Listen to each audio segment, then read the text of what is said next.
esprit, âme et corps. Et je vous rappelle qu'on étudie ensemble donc cette vérité à partir de 1 Thessaloniciens 5, 23, que tout votre être, l'esprit, l'âme et le corps soient trouvés irréprochables lors de l'avènement de notre Seigneur. Et on a déjà avancé ensemble, on a traité de quelques définitions, on a fait un chapitre sur la création de l'homme et de la femme, on a ensuite fait le chapitre 2 sur l'esprit, et on va maintenant entrer dans le chapitre 3 où on va s'intéresser et parler de l'âme.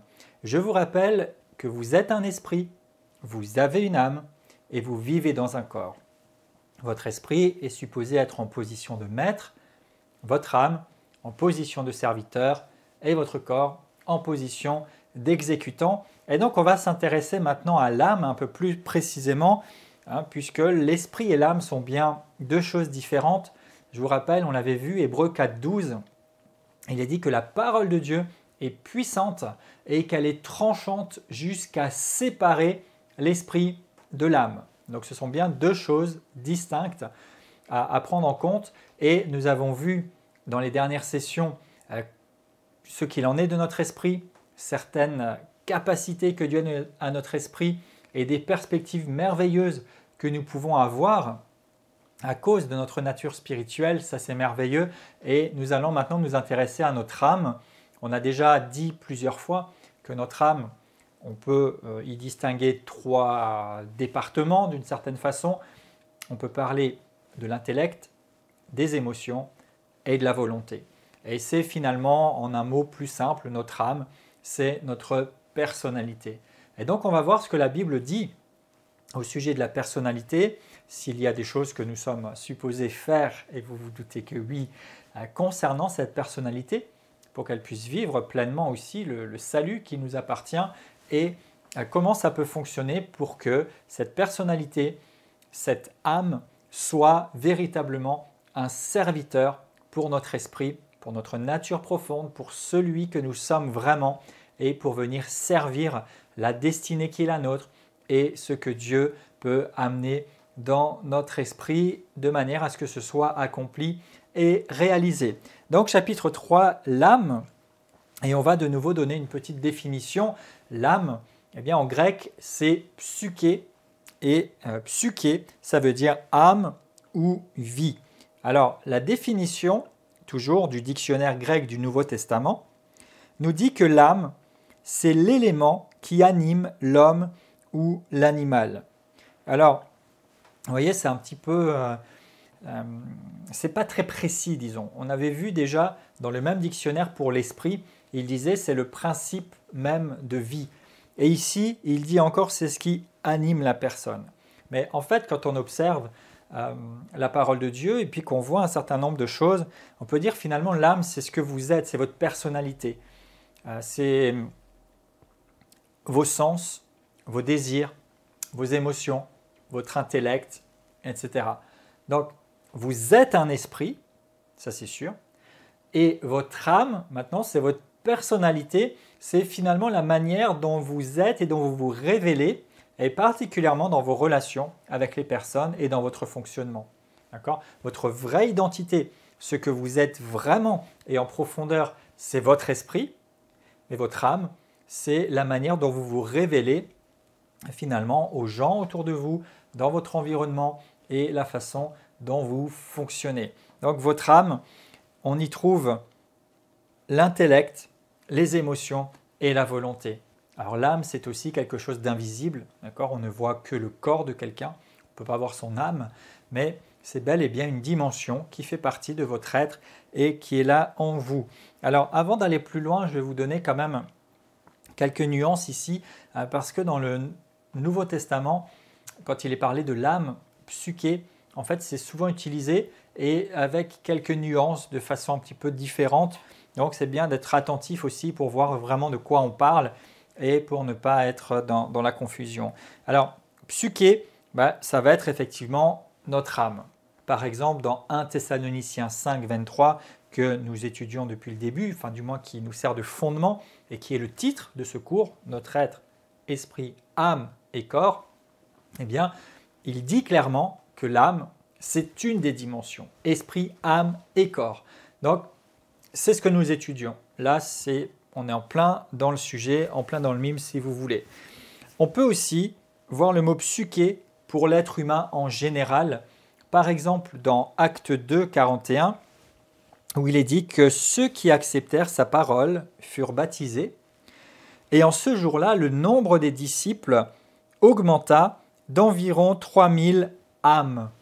Alors, bien sûr, quand il dit que le nombre de disciples augmenta de 3000 âmes, c'est quelque chose qu'il faut prendre vraiment au sens général. Ce n'est pas juste les âmes qui se sont rajoutées, d'accord? C'est 3000 personnes. Quelquefois, on utilise encore cette expression. Il arrive qu'on dise « Ah oui, j'habite un petit village de 500 âmes, par exemple. » Alors, ça ne veut pas dire que c'est un village un peu mystique où il n'y a que des âmes qui se promèneraient, d'accord, sans esprit et sans corps. En fait, c'est simplement une expression plus générale pour désigner les personnes. Donc, quelquefois, on dit ça. Parfois, on dit « Oui, notre paroisse fait tant d'âmes. » Et ici, ils disent que 3000 âmes se sont rajoutées. Évidemment, ce sont 3000 personnes tout entières, esprit, âme et corps, qui se sont rajoutées à l'Église qui naissait et au développement de l'œuvre de Dieu. On voit aussi ce même mot psyché qui va être utilisé pour ceux qui sont au ciel avec Jésus dans l'Apocalypse. Apocalypse 6, verset 9 d'abord, et ensuite dans Apocalypse 20, où il est dit « Quand il ouvrit le 5e sceau, je vis sous l'autel les âmes de ceux qui avaient été immolés à cause de la parole de Dieu et à cause du témoignage qu'ils avaient rendu. » Donc là, on nous dit qu'il y a des âmes dans le ciel. Et puis on retrouve cette expression encore dans Apocalypse 20, au verset 4, « Je vis des trônes, et à ceux qui s'y assirent fut donné le pouvoir de juger. Et je vis les âmes de ceux qui avaient été décapités à cause du témoignage de Jésus et la parole de Dieu, et de ceux qui n'avaient pas adoré la bête ni son image, etc. » Donc ici, on voit qu'il y a des âmes dans le ciel. D'accord? Et en fait, l'âme, ici, ce n'est pas l'âme toute seule. En fait, c'est l'être intérieur, au sens plus complet que nous avons déjà observé dans l'étude sur l'esprit, puisqu'en fait, ce qui va vers Dieu, c'est notre être intérieur. Le corps physique, pour en tout cas les exemples qui sont donnés, et dans le fonctionnement basique, le corps physique meurt. Cependant, nous avons aussi une perspective et l'espérance, parce que Romains 2 nous dit que Dieu réserve la vie éternelle à ceux qui recherchent l'honneur, la gloire et l'immortalité. Donc, nous pouvons aussi nourrir notre foi, notre espérance et notre attente en Dieu pour l'immortalité, et donc être carrément avec notre corps aussi, un corps métamorphosé bien sûr, et un corps glorifié dans la présence de Dieu. Mais en tout cas ici, quand il est question de l'âme, en fait, ce n'est pas non plus juste une âme qui se promènerait tout seul, intelligence, émotion, volonté, mais ce sont en fait les êtres spirituels qui sont morts sans avoir renié Dieu et qui se trouvent dans le ciel. On trouve aussi le mot psyché au sens de la vie tout court. Luc 12, 20, par exemple, Luc 12, 20, où il y a cet avertissement à la personne qui ne pense qu'à vivre au quotidien, à se faire du bien, à s'enrichir. Et il est dit « Insensé, cette nuit même, ton âme te sera redemandée, et ce que tu as préparé, pour qui est-ce que ce sera ? Il en est ainsi de celui qui amasse des trésors pour lui-même et qui n'est pas riche pour Dieu. » Donc ici, on voit complètement, ton âme te sera redemandée. Là aussi, Dieu ne va pas juste prendre l'âme de cet homme. D'accord ? Ça veut dire, en fait, tu vas mourir. Tu vas passer et après, qu'est-ce qui va rester derrière toi ? Toutes tes ambitions, etc. Qu'est-ce qui va en rester ? D'ailleurs, on dit quelquefois rendre l'âme, alors qu'en fait, Jésus, lui, plutôt dira, il rendit l'esprit, parce qu'il a fallu qu'il meure pour nous affranchir d'ailleurs de la mort. Mais voilà, donc on utilise ce mot psyché ou âme un petit peu de différentes manières, mais nous, dans ce cours et dans notre étude, on parle de l'âme, évidemment, en tant que dimension de l'être humain, et particulièrement ce qui concerne notre personnalité, notre vie intérieure, qui est distincte de l'esprit, que nous avons déjà étudié et qui est distincte aussi de notre corps, même si, je le rappelle encore une fois, tout ça fonctionne ensemble, mais là, on prend bien le soin d'observer un petit peu chaque dimension séparément pour apporter des éclairages de la parole de Dieu et nous aider et vous aider dans votre fonctionnement à être optimal et à pouvoir vivre pleinement les bénéfices de la gloire de Dieu dans votre vie avec un fonctionnement esprit, âme et corps qui soit correctement établi. Donc, la dernière fois, nous avons parlé de l'esprit et nous avons vu que l'adoration vient de notre esprit parce que c'est là que nous pouvons être en communion avec Dieu. Dieu est esprit, ceux qui l'adorent doivent l'adorer en esprit. Eh bien, le parallèle qu'on peut faire ici, c'est que la louange vient de notre âme. La louange, ça va être plutôt la proclamation. Ça va être plutôt dire qui Dieu est et surtout ce qu'il a fait. La louange, ça va être plutôt quelque chose de joyeux, quelque chose de motivant, de stimulant, où on va être là à donner gloire à Dieu pour ses merveilles, pour ses hauts faits, etc. Et le livre de louanges par excellence de la Bible, ce sont les psaumes, même si on peut bien sûr piocher des louanges un peu partout.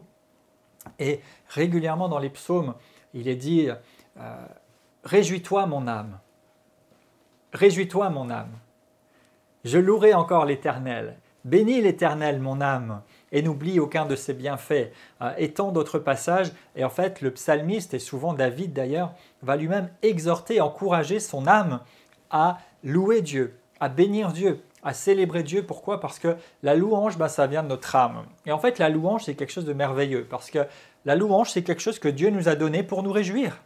Quand nous chantons la grandeur de Dieu, les miracles qu'il a accomplis, les merveilles qu'il a faites, ça nous réjouit. C'est pour ça que souvent dans la louange, on peut être amené à battre des mains, on peut utiliser des instruments, on peut, pourquoi pas, sauter, danser, à faire tout ce qu'il nous convient, entre guillemets, parce que c'est une façon de se réjouir. Et déjà, dans l'Ancien Testament, Dieu avait ordonné des fêtes pour que son peuple se réjouisse. Donc, ça vient de notre âme, ça vient plutôt de nos émotions. Vous voyez, ça vient de nos émotions, voire avec notre intellect, parce qu'on pense à ce que Dieu a fait, et on est là vraiment avec une volonté de louer Dieu, de le célébrer. Donc, notre âme, c'est plutôt elle qui va produire la louange. Et par contre, dans notre esprit, ça va être plutôt l'adoration qui, elle, fait passer un niveau différent. L'adoration se passe au niveau de l'esprit parce qu'en fait, dans l'adoration, on est plutôt dans une communion plus intense, on est dans la contemplation de qui Dieu est et on est plutôt dans la connaissance, je vous rappelle, non pas savoir, mais connaissance vécue, réalité de notre Seigneur glorifié et dans la présence même de Dieu. Et on peut aller vers lui dans le sanctuaire céleste. Et tout cela, ça se fait à travers notre esprit. L'adoration nous ouvre au domaine de l'esprit davantage. L'adoration se passe en esprit. Dieu est esprit, il faut que ceux qui l'adorent en esprit. Alors que la louange, c'est plutôt une réjouissance au niveau de notre âme. Les deux sont importantes, les deux ont leur valeur. Alors, on n'est pas là maintenant pour en faire aussi un sujet. Vous avez aussi des enseignements sur la louange et l'adoration, mais simplement pour vous situer un petit peu. D'accord? Donc on loue Dieu, on le bénit, mais c'est avec notre âme. Bien sûr que nous le faisons en tant qu'unité complète. Okay? Donc oui, notre esprit, notre corps est engagé, mais en fait, c'est essentiellement au niveau de notre âme que ça va se passer. On se réjouit, on est dans la joie, on élève le Seigneur, on s'exprime, on peut crier, sauter, danser, tout ce qui peut être fait à la gloire de Dieu, et ça c'est excellent. Alors que l'adoration, il y a vraiment une profondeur spirituelle, il y a quelque chose vraiment aussi qui vient dans l'atmosphère, parce que justement, nous nous rendons sensibles au domaine de l'esprit et ça amène quelque chose à se manifester. Et d'ailleurs, très souvent, ça va nous introduire dans une atmosphère de manifestation, de présence agissante de Dieu et de la gloire de Dieu manifestée. Voilà, parce qu'il y a du coup une rencontre beaucoup plus intense et puissante de la réalité et du domaine de l'esprit qui vient changer l'atmosphère et envahir le domaine de la terre, alors que la louange, voilà, on se réjouit, on loue le Seigneur avec notre âme. Alors, je vous rappelle aussi quelque chose qu'on avait vu dans la nouvelle naissance, c'est que notre âme, elle ne naît pas de nouveau. C'est-à-dire que quand nous sommes nés de nouveau, notre âme n'a pas changé. Eh non. Ce qui a changé, c'est notre esprit. 2 Corinthiens 5, 17, si quelqu'un est en Christ, il est une nouvelle création. Les choses anciennes sont passées. Voici, toutes choses sont devenues nouvelles. Et ça, c'est vrai au niveau de notre esprit. On l'avait étudié, mais notre âme, elle, n'a pas été changée. Donc, ça veut dire que notre âme, notre personnalité, va avoir justement besoin de changement. Et c'est aussi notre volonté, bien sûr chacun dans notre démarche et pour notre part, mais particulièrement aussi à travers le CFB, c'est de vous apporter, c'est vrai, les connaissances, l'enseignement de la parole de Dieu.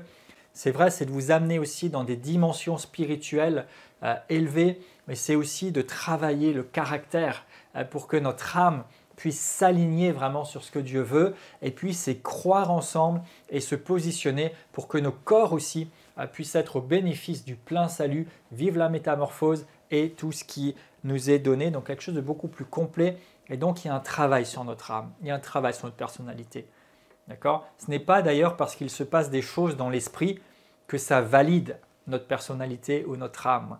On a souvent encore du travail avec notre âme, mais Dieu, dans sa bonté et dans sa grandeur, peut nous utiliser, peut nous remplir du Saint-Esprit, peut même nous utiliser par des dons spirituels, peut nous donner des révélations dans sa toute divinité, s'il le veut, mais nous avons besoin de faire un travail sur notre âme, et ça, c'est de notre responsabilité, et c'est d'ailleurs là qu'il y a vraiment un certain boulot à faire, mais heureusement, et merci Seigneur, on peut compter vraiment sur la grâce de Dieu, et sa présence vient rendre utile et efficace notre démarche et notre consécration à lui pour que notre âme soit sur la bonne voie. Et donc on peut dire ici que notre âme doit être restaurée. Et Éphésiens 4 exprime bien cette idée. Éphésiens 4 dans les versets 20 à 23.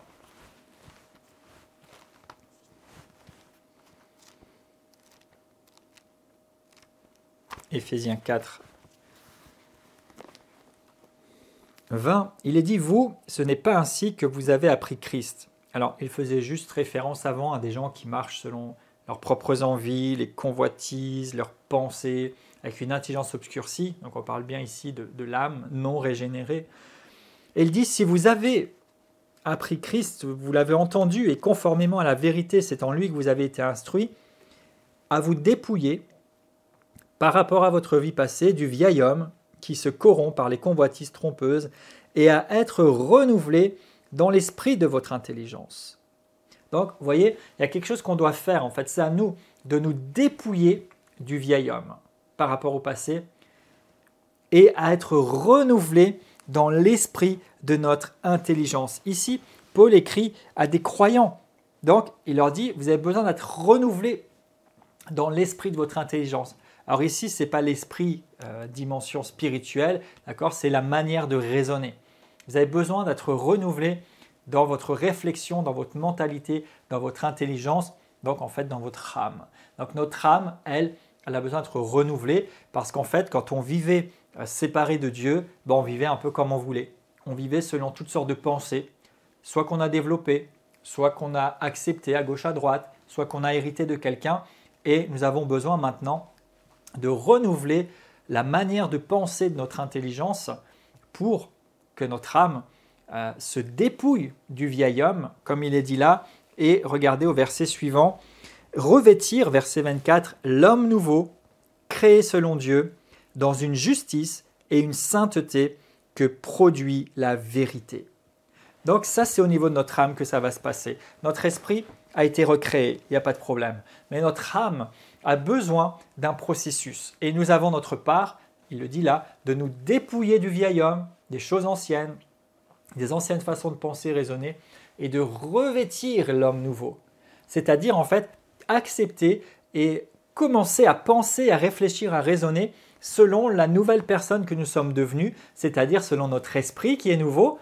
Je refais un petit rappel, notre esprit, lui, reçoit des révélations et des intuitions de Dieu, donc il peut venir alimenter notre âme et notre réflexion. Mais nous avons aussi, évidemment, et on va y venir, la parole de Dieu qui nous apporte la façon de penser de Dieu, la façon de raisonner de Dieu, la façon juste pour un enfant de Dieu. Donc, notre âme, elle a besoin d'être restaurée. Et ce qui est merveilleux, c'est que nous avons été sauvés, délivrés, il n'y a pas de problème, mais il y a quelque chose qui doit se passer pour que notre intelligence soit éclairée, pour que notre âme soit restaurée et qu'elle puisse amener notre personnalité tout entière dans nos émotions, dans nos sentiments, dans notre volonté et dans notre intelligence à se mettre sur la voie, sur la ligne qu'il faut par rapport à notre esprit et par rapport à l'œuvre de Dieu à travers notre esprit. Donc, notre âme doit être restaurée. Vous savez, votre âme, c'est le seul endroit où le diable peut vous atteindre. Oui. Parce que votre esprit né de nouveau, le diable ne peut pas y toucher. Votre esprit est en communion avec Dieu, c'est votre nature profonde, c'est votre être intérieur.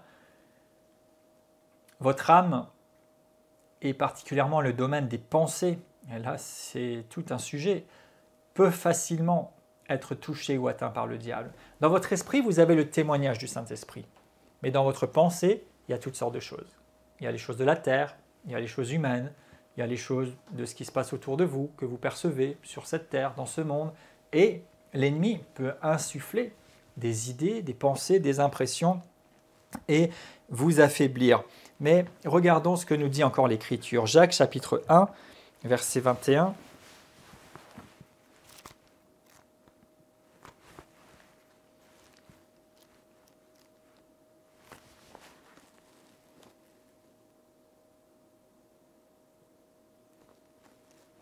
C'est pourquoi, rejetant toute souillure et tout débordement de méchanceté, recevez avec douceur la parole qui a été plantée en vous et qui peut sauver vos âmes.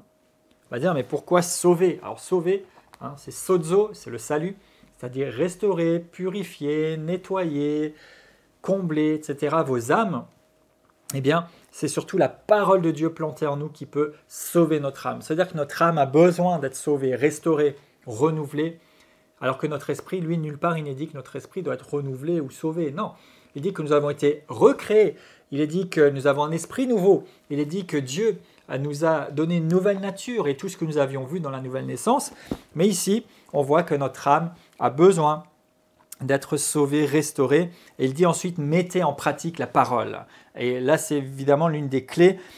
Sauver nos âmes, c'est recevoir avec douceur la parole de Dieu, c'est accepter la parole de Dieu. Et cette parole de Dieu, en fait, va nous sauver des influences du monde et de l'ennemi. Cette parole de Dieu va nous protéger des pensées que l'ennemi pourrait essayer d'insuffler en nous ou quoi que ce soit, parce qu'en fait, on ne lui laisse pas la place. Vous savez, quand Jésus a été tenté au désert par le diable, avant de vraiment développer son ministère, à chaque fois, Jésus a répondu par une parole de Dieu, en disant « Il est écrit, il est écrit ». Et la parole de Dieu, c'est une arme puissante. Et parce que nous n'avons pas à combattre contre la chair et le sang, et nous pouvons mettre dans notre vie la parole de Dieu, mettre des munitions dans notre vie, et que dès lors qu'une pensée de l'ennemi se présente, automatiquement elle est écartée parce qu'il y a la pensée de Dieu en nous, parce qu'il y a la pensée de Christ en nous, parce qu'il y a la parole de Dieu en nous qui peut sauver notre âme, qui protège notre âme, qui remplit notre âme de la nature de Dieu. Cette parole aussi qui peut nous guérir. Sozo, c'est aussi guérir les blessures émotionnelles, guérir les blessures ou même les manques intellectuels, guérir vraiment notre âme, guérir les instabilités, les problèmes par rapport à notre volonté. La parole de Dieu, si nous la recevons avec douceur, elle va travailler, elle va agir sur notre âme et elle va nous permettre vraiment de nous positionner, mais nous devons prendre clairement une décision. 1 Pierre 2, verset 11, nous dit « Bien-aimés, je vous exhorte, comme étrangers et voyageurs sur la terre, à vous abstenir des convoitises charnelles qui font la guerre à l'âme. » Donc, vous voyez, il y a des choses qui font la guerre à l'âme. Font la guerre à l'âme, oui, le diable, ça c'est sûr, c'est clair et net. Mais ce qui fait aussi la guerre à l'âme, c'est les convoitises charnelles. Donc, nous avons notre part de recevoir la parole de Dieu qui sauve notre âme, qui agit sur notre âme, qui vraiment remplit notre âme de la pensée de Dieu, ce qui va influencer notre mentalité, notre volonté et nos émotions. Mais attention, nous avons notre part à travailler dans notre caractère, dans notre manière d'être, dans ce qui se passe en nous, à résister le cas échéant, parce qu'il y a des choses qui font la guerre à notre âme. Mais nous avons tout ce qu'il faut et je rebondis encore en passant et je le dirai plusieurs fois parce que ça peut vraiment aider et délivrer quelqu'un. Il y a des choses que fait le diable, c'est vrai. mais vous avez la parole de Dieu pour résister. Il y a des choses qui sont le fruit de convoitises charnelles ou de mauvais comportements. Et là, vous pouvez chasser tous les démons que vous voulez, vous pouvez faire tout ce que vous voulez, ça ne changera pas avant que vous ne décidiez de renoncer et de laisser de côté toutes les choses charnelles qui font la guerre à l'âme. Ça, ce n'est pas la question du diable, c'est votre question. Mais vous avez la parole de Dieu et vous êtes un esprit. Et rappelez-vous que votre esprit est puissant, j'allais dire, parce qu'il est animé. Il a la parole de Dieu, il a la pensée de Dieu, il a accès à la révélation, il a reçu la conscience pour savoir ce qui est bon ou pas, il a une intuition pour capter ce qui se passe autour de lui et il est en contact, il est ouvert sur le monde spirituel. Donc vous pouvez, en ayant l'esprit maître dans votre vie, réussir à renoncer, à combattre les choses qui doivent être combattues parce que si vous ne les combattez pas, sachez qu'elles font la guerre à votre âme, c'est-à-dire qu'elles cherchent à vous détruire. Mais gloire à Dieu. Et vous savez une chose qui m'a vraiment béni et qui m'a délivré, je vous le livre ici, c'est quand la Bible dit « Marchez selon l'esprit et vous n'accomplirez pas les désirs de la chair ». Ça m'a vraiment béni. Parce que j'ai longtemps essayé de ne pas faire des choses et souvent j'ai échoué. Mais j'ai compris que si je m'attachais à marcher par l'esprit, à m'attacher à l'œuvre du Saint-Esprit, mais aussi à développer ma nature spirituelle, en fait de plus en plus, j'étais fort, j'étais stable et des choses contre lesquelles je combattais en fait ont été vaincues et ont été écartées du fait que je me suis renforcé. Vous savez, c'est comme un muscle, ça se travaille et votre nature spirituelle a besoin d'être développée. Si vous développez votre esprit, vous allez réussir à avoir la restauration de votre âme et à avoir tellement plus de victoires. Parce que tant que vous vous focalisez sur ce que vous ne voulez plus, vous mettez quand même votre énergie dans ce que vous ne voulez plus. Donc focalisez-vous, mettez votre énergie sur ce qui est juste, sur ce qui est bon. Vous pouvez le faire en développant votre esprit, par la communion avec Dieu, par la parole de Dieu. Et on verra différentes choses vers la fin du cours pour vous aider justement à progresser et comment vous pouvez avoir un esprit fort. Mais remarquez ici, notre âme, nous avons une responsabilité. Elle doit être restaurée et cela notamment par la parole de Dieu et par le fait de résister aux choses de la chair qui font la guerre à l'âme. Et ça m'amène justement à un point ici qui est important d'être éclairé aussi, qui est celui de la chair. La chair, qu'est-ce que c'est? Alors, on peut voir plusieurs choses et on va regarder un petit peu justement ce que dit la Bible ici. Mais le verset qu'on vient de lire dit « les convoitises charnelles qui font la guerre à l'âme ». Donc charnel, quelque chose qui a un rapport avec la chair. Et plusieurs fois dans l'Écriture, il est parlé de choses de la chair ou d'un homme charnel. Et donc, on va se poser la question, qu'est-ce que c'est qu'être charnel? Qu'est-ce que c'est la chair? Alors, premièrement, dans la Bible, et c'est le cœur finalement de ce que je veux souligner avec vous aujourd'hui, la chair, c'est tout ce qui n'est pas renouvelé dans votre âme. La chair, c'est ce qui n'est pas renouvelé dans votre âme. C'est ce qui en vous est rebelle à Dieu. En fait, il y a quelque chose toujours dans notre âme qui, quelque part, se rebelle à Dieu, qui n'est pas encore renouvelé tant qu'on est en cheminement. Mais plus ça va, et plus, en fait, notre esprit prend de la place, influence notre être, et plus notre âme s'aligne, et moins la chair n'a de possibilité d'agir et de prendre de l'espace. Mais c'est un travail, et petit à petit, on progresse, Dieu merci. Et il y a un moment où la chair peut avoir l'air vraiment importante, forte, voire même prépondérante et on a du mal à tenir ou à aller contre. Mais au fur et à mesure du temps, pas à pas, de victoire en victoire, avec la puissance de Dieu, en prenant conscience de qui on est, en prenant conscience de la victoire qui nous appartient, la chair va perdre de son importance et va perdre de sa force dans notre vie. Parce que ce qui a de la force, c'est ce à quoi on se consacre. Ce qui se développe, c'est ce qu'on travaille, c'est ce avec quoi on fonctionne. Donc si vous commencez à fonctionner dans votre esprit et que vous permettez à la parole de Dieu de restaurer votre âme, la chair va perdre du terrain de plus en plus. Donc la chair, c'est ce qui n'est pas renouvelé ou ce qui peut être rebelle. Galates 5, verset 17.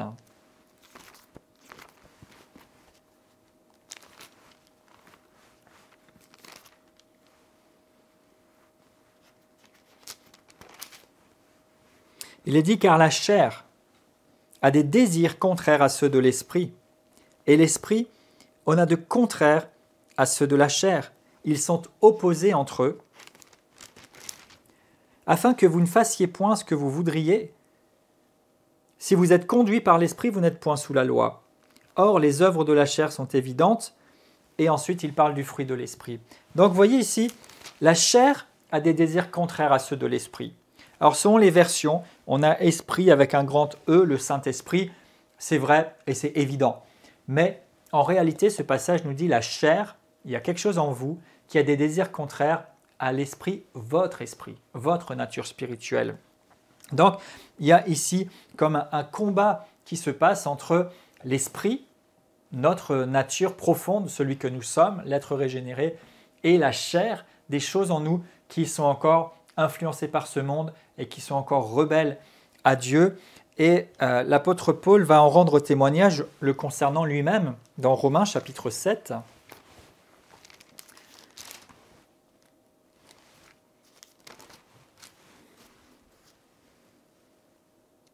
Il dira au verset 15, « Je ne sais pas ce que je fais. Je ne fais pas ce que je veux et je fais ce que je hais. Or, si je fais ce que je ne veux pas, je reconnais par là que la loi est bonne. Mais maintenant, ce n'est plus moi qui le fais, mais c'est le péché qui habite en moi. Ce qui est bon, je le fais.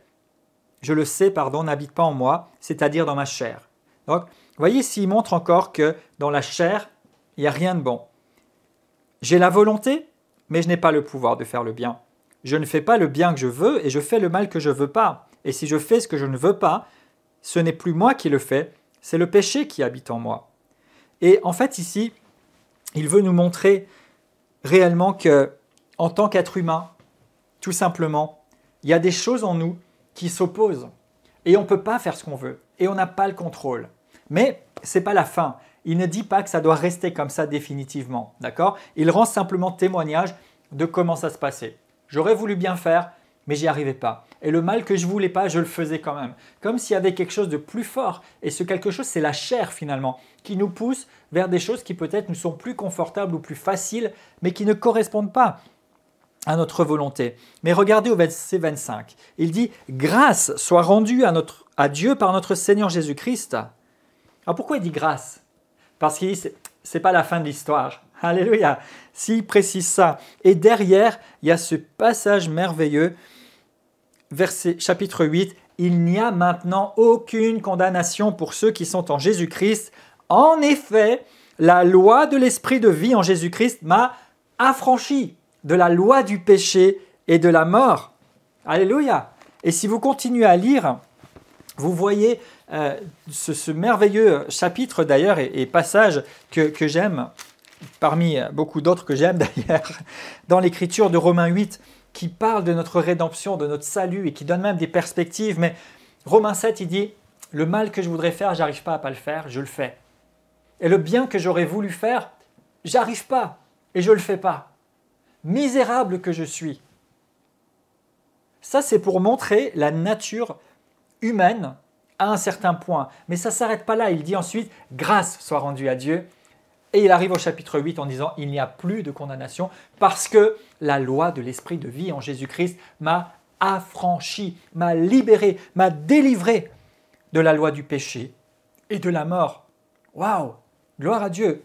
Vous n'êtes plus sous la loi du péché et de la mort. Vous n'êtes plus sous la loi de la chair. Vous n'êtes plus sous ces choses-là qui sont en vous et qui peut-être ont l'air plus fortes que vous. Ça n'existe plus. Ce qui était plus fort que vous, ça ne l'est plus désormais parce que rien n'est plus fort que votre esprit. La Bible dit que la victoire qui triomphe du monde, c'est votre foi. Et si vous pouvez triompher du monde par votre foi, vous pouvez triompher de vos propres passions. Vous pouvez triompher de ce qui se passe dans votre âme. Vous n'avez pas à être esclave, mais vous avez été libéré de la loi du péché et de la mort. Et vous avez la loi de l'esprit de vie en Jésus-Christ, cet esprit de Dieu qui rend témoignage à votre esprit que vous êtes enfant de Dieu, qui vous a renouvelé et qui vous donne la capacité. Donc la chair, ici, c'est ce qui s'oppose à Dieu et c'est ça que nous devons contrôler et j'allais dire faire mourir tout ce qui s'oppose à Dieu et soumettre finalement notre être entier à la vérité, à la parole de Dieu. Et cela se fait, oui c'est vrai, nous devons prendre la décision et mettre certains efforts. Je ne vais pas vous raconter d'histoire, mais ce n'est pas comme si c'était nos efforts qui nous permettraient d'être sauvés. En fait, parce que nous avons été sauvés et que nous avons été affranchis de la loi de l'esprit et de la mort par Christ, nous pouvons amener cette vérité à devenir réalité dans notre âme en appliquant la parole de Dieu, en résistant à ce qui n'est pas conforme et en nous consacrant à ce qui est droit, à ce qui est juste dans notre vie. Alors, le mot chair, on le retrouve aussi dans la Bible de façon plus générale. Ce n'est pas ce qu'on étudie, d'accord, mais ce n'est pas toujours non plus quand il est dit chair que ça veut dire la partie rebelle en nous. Par exemple, dans Acte 2, verset 17, qui cite le prophète Joël, il est dit « Dans les derniers jours, dit Dieu, je répandrai de mon esprit sur toute chair. » Donc ici, la chair, ce n'est pas la chair, partie rebelle à Dieu qui s'oppose à l'esprit, mais en fait, c'est la chair au sens général, sur toute personne. Okay. Et on trouve aussi la notion chair au sens de la composition physique, si vous permettez l'expression, tout simplement la viande. D'accord. Par exemple, dans 1 Corinthiens 15, 39, où il est dit « Toute chair n'est pas la même chair, autre est la chair des oiseaux, autre est celle des hommes, autre est celle des poissons, etc. » Donc là, c'est juste au sens littéral, la chair, la viande, qui est différente. Les gens sont de nature différente. Les créatures, du moins, sont de nature différente.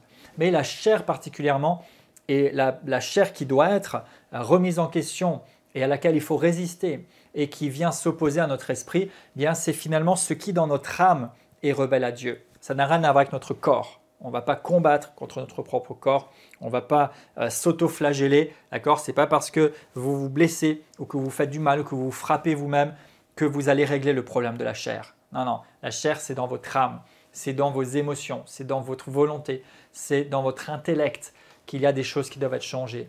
Mais si véritablement, et nous y arrivons progressivement, vous pouvez faire ce travail que la parole de Dieu vous engage à faire et que Jacques nous exhorte, mettez en pratique la parole, recevez avec douceur la parole qui peut sauver votre âme. En fait, cette parole va changer votre manière de raisonner, elle va changer votre manière de percevoir les choses, elle va venir équilibrer vos émotions et forcément votre volonté va être changée, va être différente et va vous permettre de vivre sans avoir à suivre les passions de la chair qui peut-être triomphaient de vous jusqu'alors, mais en pouvant marcher par l'esprit dans la puissance de Dieu et réduire la chair à l'impuissance jusqu'à temps que ce soit fait de façon parfaite, complète et absolue quand le Seigneur Jésus-Christ glorifié sera révélé et que nous serons avec lui dans sa gloire éternellement. Mais vous savez que même entre-temps, vous pouvez aller au maximum. Vous pouvez avancer avec Dieu et vous pouvez vaincre la chair. On ne veut pas rester en disant « Ah, mais de toute façon, tant que le Seigneur n'est pas revenu, la chair est là, je serai obligé de tomber encore dans les mêmes travers. » Non, non, non, non, non, vous n'êtes pas obligé. Vous n'êtes obligé que ce que vous croyez.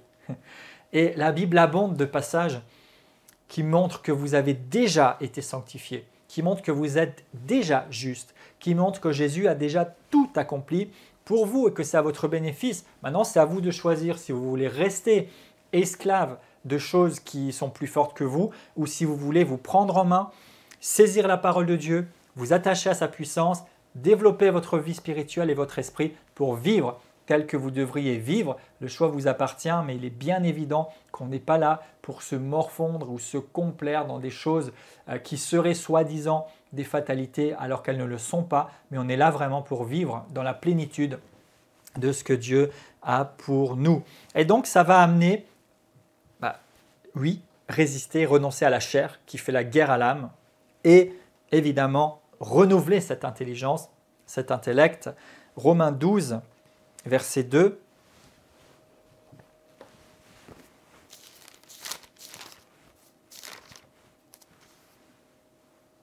Ne vous conformez pas au siècle présent, mais soyez transformés par le renouvellement de l'intelligence, afin que vous discerniez quelle est la volonté de Dieu, ce qui est bon, agréable et parfait. Donc ici, il montre bien, ne vous conformez pas au siècle présent, c'est-à-dire à la manière de penser de ce monde, mais soyez transformés par un renouvellement de l'intelligence. Et ici, littéralement, il est dit, soyez métamorphosés par un changement complet de votre mentalité. Quand il dit ne vous conformez pas au siècle présent, c'est-à-dire arrêtez de penser comme ce monde, de vous mettre d'accord avec ce monde, avec les choses qui se passe à gauche, à droite. Ça ne veut pas dire non plus qu'il faut vivre de façon archaïque, d'accord? On peut vivre au bénéfice des évolutions, des progressions, des choses qui sont disponibles aujourd'hui, dans notre temps, dans notre époque. Ce n'est pas ça. Il parle ici de la mentalité, de la façon de raisonner.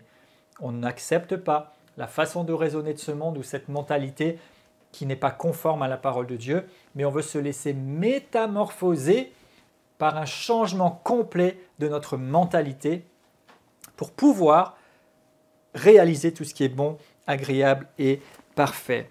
2 Corinthiens 10.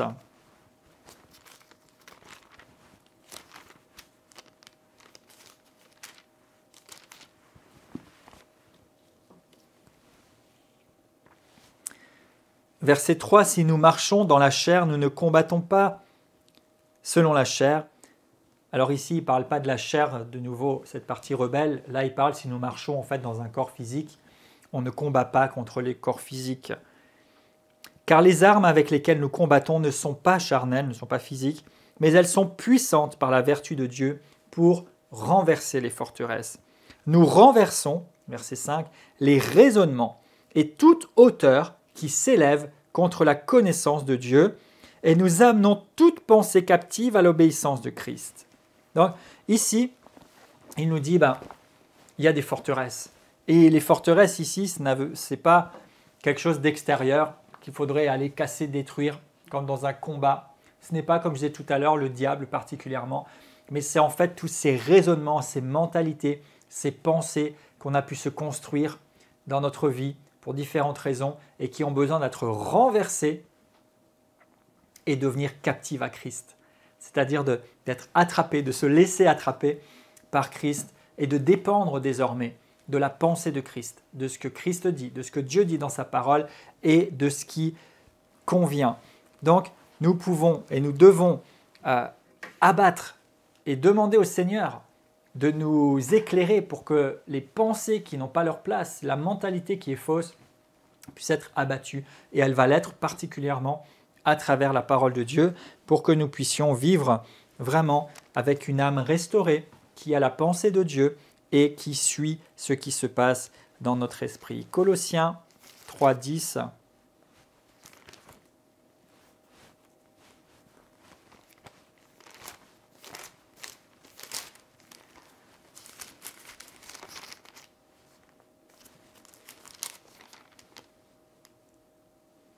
Nous dit, ayant revêtu l'homme nouveau qui se renouvelle dans la connaissance selon l'image de celui qui l'a créé. Donc on avait parlé tout à l'heure déjà d'homme nouveau, et vous voyez, cet homme nouveau va se renouveler dans la connaissance de celui qui l'a créé. Cette connaissance, nous l'acquérons, oui, par la parole de Dieu, et nous l'acquérons à travers notre esprit qui a la capacité de connaître Dieu. Et Éphésiens 4, 23,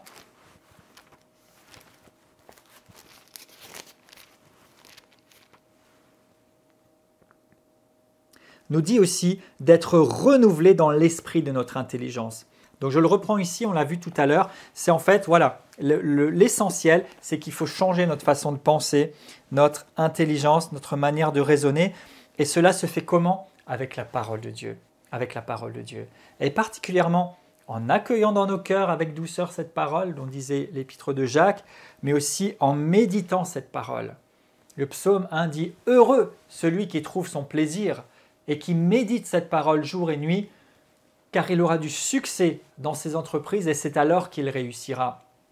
Et Dieu donnera cette instruction à Josué, Josué 1,8, que ce livre ne s'éloigne point de ta bouche, médite-le jour et nuit pour agir fidèlement selon ce qui est écrit, car c'est alors que tu réussiras, c'est alors que tu auras du succès. Donc il y a la promesse de réussir, d'obtenir les choses, mais surtout il y a la promesse que notre être va être influencé, changé. Parce que méditer cette parole, c'est cela répéter, c'est cela repasser pour qu'elle puisse vraiment nous infuser quelque part et nous remplir. Donc en renouvelant notre intelligence, on va à la fois changer nos pensées avec la parole de Dieu et en même temps fortifier notre esprit, ce qui va nous permettre vraiment de nous positionner. Et Éphésiens 1, versets 17 et 18, il y a cette merveilleuse prière et je dis aussi qu'il illumine les yeux de vos cœurs et il va les illuminer à travers sa parole dans laquelle vous passez du temps, vous prenez plaisir